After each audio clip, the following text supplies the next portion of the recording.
Are your daily choices actually making you less free? Because think about it, while we've been taught since we were kids that more options directly equal more freedom, the reality for most of us is usually just crippling analysis paralysis. We end up getting entirely bogged down by decisions that should, frankly, be incredibly simple. So here's our agenda for today's workshop. We'll cover 1. The paradox of choice, 2. Culture, freedom, and independence, 3. The neuroscience of fatigue, 4. Finding the sweet spot, and 5. Streamlining your daily routine. All right, let's get started with section 1, the paradox of choice. Picture this really famous grocery store experiment. Researchers set up a tasting booth. Now, when they offered 24 different varieties of jam, it generated a ton of foot traffic. Everyone wanted to look. But when they reduced that display to just 6 jams, it actually led to 10 times more actual purchases. It's wild, but it brilliantly illustrates that while huge assortments catch our eye, they completely overwhelm our brains. We end up abandoning the purchase entirely just so we don't have to face the cognitive load of picking the absolute best one. Psychologist Barry Schwartz really hit the nail on the head with this idea.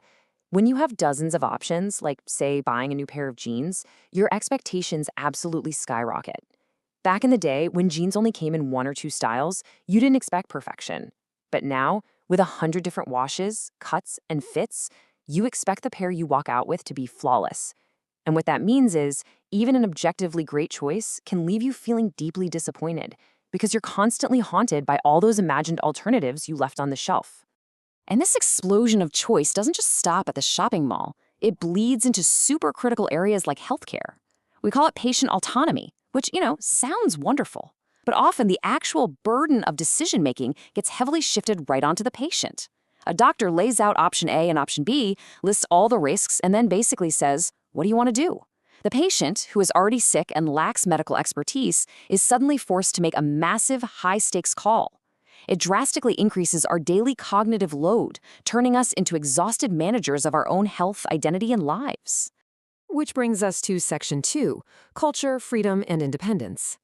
If we take a look at the academic research, we see that American historical documents and societal values have prioritized this idea of the independent self for a very long time.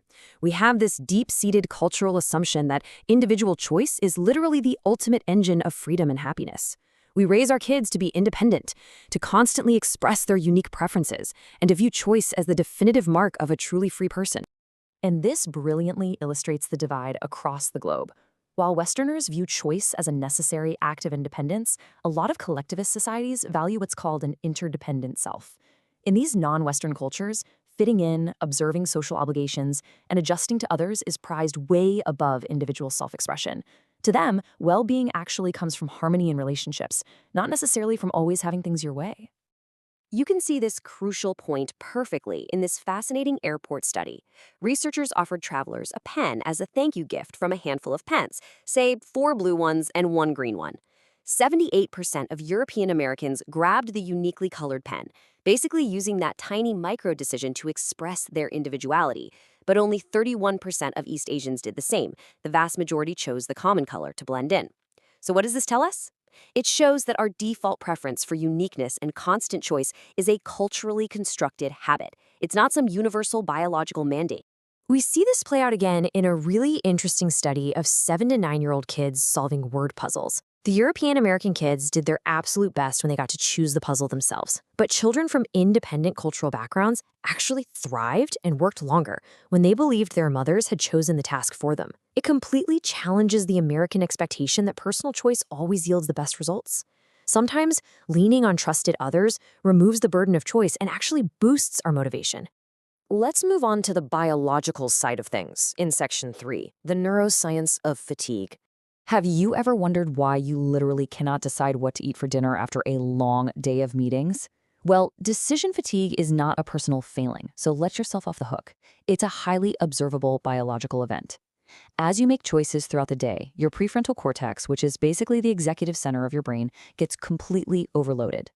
Neuroimaging actually shows us that sustained mental effort causes this neurotransmitter called glutamate to build up, leading to metabolic depletion. Your brain literally runs out of gas, and that leads directly to impulsive choices or absolute decision paralysis. And this is exactly why the smartest workplaces respect these biological boundaries. Operating rooms actually use mandatory 2-minute cognitive pauses to let the surgeon's prefrontal cortex recover. Judicial systems schedule their most consequential sentencing decisions for the morning, long before that glutamate accumulation spikes. Financial trading desks execute their critical calls early in the session. They don't try to just push through the biology, they design their entire days around it. So, how can we use this? That brings us to Section 4, finding this sweet spot. To protect your own mental resources, you've got to audit your behavior. Ask yourself, are you a maximizer or a satisficer? Maximizers agonize over every single detail. They'll read every review on the internet before buying a toaster, desperately trying to find the absolute perfect outcome. Satisficers, on the other hand, have a set of criteria, and the split second they find an option that meets those criteria, one that is simply good enough, they pull the trigger. And research clearly shows that satisficers are significantly happier and less stressed.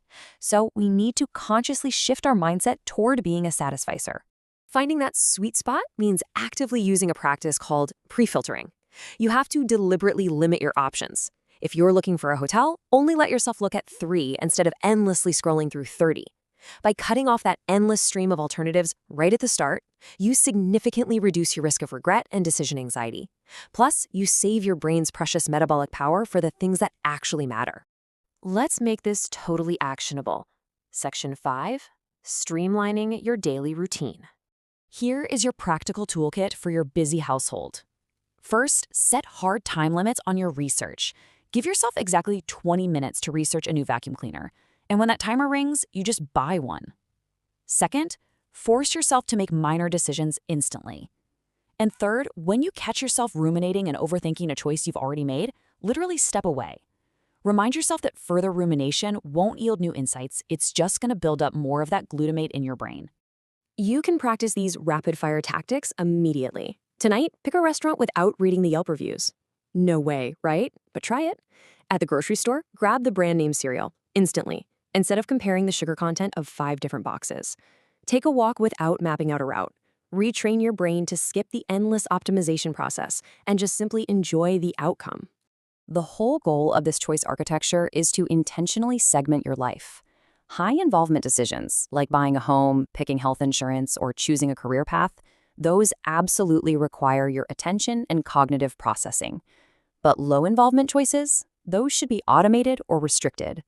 By giving up the freedom to hyperanalyze your cereal choices, you actually preserve your prefrontal metabolic resources for the high-stakes choices that truly shape your life. I want to leave you with this final, provocative thought. Will you choose to limit your choices today, or let the paradox of choice dictate your tomorrow? Remember, voluntarily streamlining your options isn't a loss of personal freedom.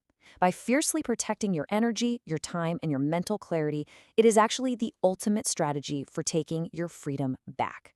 Start making those rapid-fire choices today.